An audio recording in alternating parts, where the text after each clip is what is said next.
Hi, this is Mike Fry, and you are listening to the We Fucking Told You So podcast. Today is April 9th, 2025, and today's episode is Ditching the Oligarchs is easier than you think.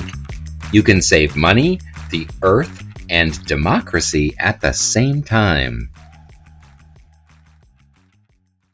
Americans squander a lot of cash on shitty or unnecessary products that are destroying the nation and the planet, mostly because they don't know another way. Every year, for example, the USA throws away more than 30 million computers and 100 million phones. It's a stunning amount of toxic waste and totally unnecessary, as our households beyond geriatric computers prove. My spouse's computer is more than 23 years old. It's an iMac that is so old it will no longer even run the Apple operating system. It doesn't have enough memory and has reached its upgrade capacity. My computer is also very old, not quite yet ancient. It's a refurbished machine, but not as aged as my spouse's. Though very old, it still runs high-end video editing software with ease. That's because many years ago, we got sick of the constant necessary and expensive upgrades Apple and Microsoft require. We migrated to Linux, a free open-source operating system that also includes a wonderful free software store that offers robust, free systems that open and write virtually all files anyone could ever need to see.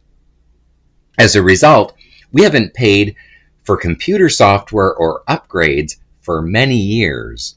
The Linux system updates itself, again for free, on a regular basis. Ultimately, ditching Apple and Microsoft, both of which have helped fund the current anti-democratic regime in the USA, has improved our experience with technology and saved us thousands of dollars in computer and software updates. The move away from these predatory companies has also kept our computers out of landfills and has allowed us to literally not give a penny to either of these companies.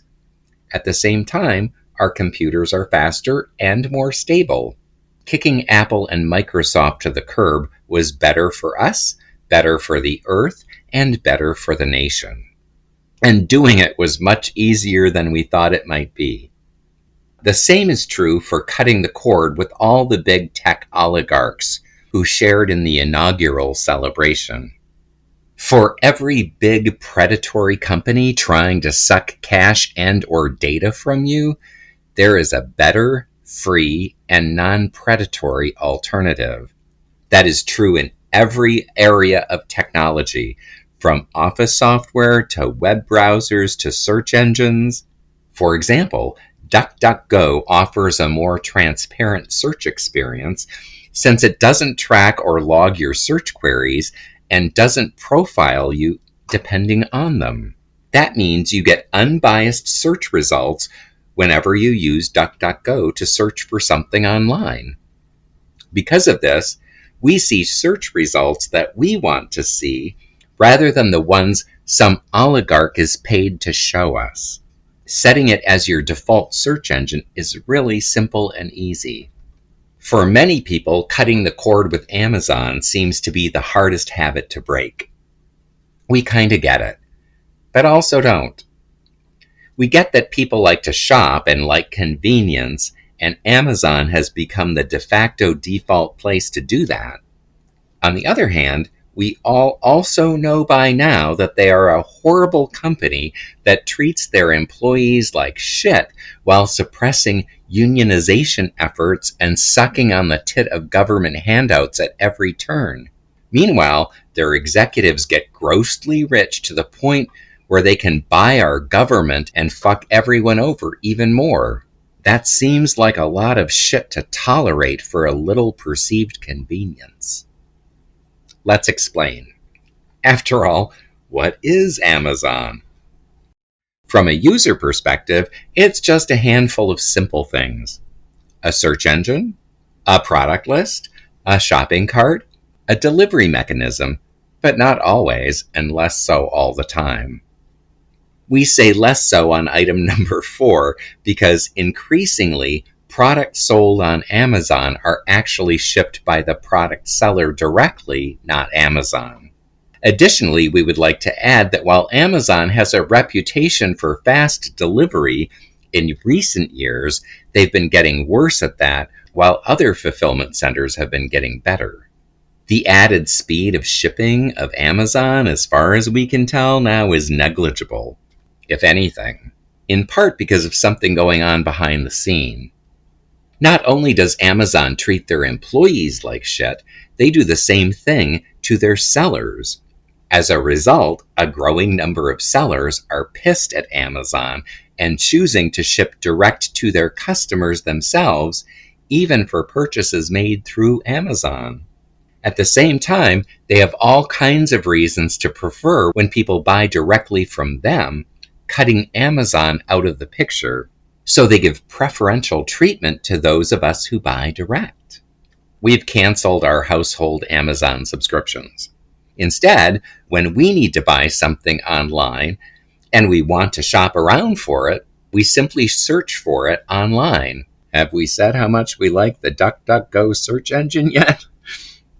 When we search, we get a list of products from a whole plethora of sellers with shopping carts and delivery systems.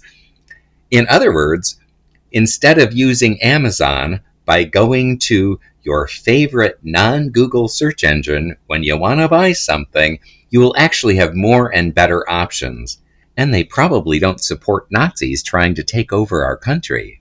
Oh, and let's talk about the Amazon subscription and free shipping stuff. Every product that we have purchased recently from other vendors has included free shipping, without having to pay those ridiculous Amazon Prime subscriptions. Given all that, we have to ask the obvious question. What the fuck are we giving Jeff Bezos all that money and power for? Our answer after cutting the cord? Abso-fucking-lutely nothing. Ditching big tech on your phones is a bit harder, but it's coming and we'll keep you posted. When you can load Linux on your phone and tablet, we'll post a celebratory note here saying we fucking told you so.